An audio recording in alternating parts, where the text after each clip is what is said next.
Yan, ganito po ang buhay naming mga OFW pagka day off.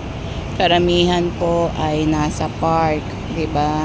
Kasi kailangan nila magpahinga, mag-rest. Yan, kakain kasi pagka nag-off naman din na kami kumakain sa bahay. So yung iba maaga umaalis kasi yun lang yung pinaka talagang labas mo. Yung iba naman is talagang nasa bahay pa late or yun lang yung pinaka magigising o matutulog, 'di ba? So, dito yung pinakapahingahan nila. Yung mga kasi malayo kami from the city, so iba dito.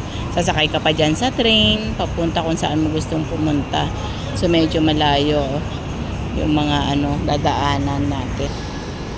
Yan, kaya para ang sarap na pakinggan kasi nasa OFW ka, nasa abroad, dollar, sabi nga nila dirhams o whatsoever called na currency ng pera natin, malaki o maliit man ang sahod, pero yan po ang reality. Kaya life is real, no? Reality ng mga kapwa ko OFW. So ako naman ay narito dahil hinihintay ko rin po yung sasakyan dahil pupunta nga po tayo sa church. So maaga rin nagising, maaga umalis na dapat yun yung ipinapahinga kasi alas 5 bumabangon na tayo, di ba? At ilang oras lang yung tulog, pero kailangan natin bumangon. Bakit? Kasi kailangan natin pong pumunta at magsamba sa ating Panginoong Jesus.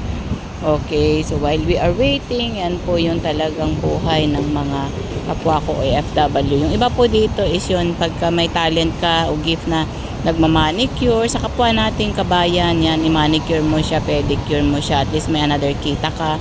Yung iba naman po is nagbebenta ng mga pagkain, at syempre nakakamiss naman yung gumawa ng mga pagkain, yung mga puto, yung mga kangkanin, mga Pinoy foods. So ang sarap-sarap, nakakamiss nga, ako nga namimiss ko yung mga ganon.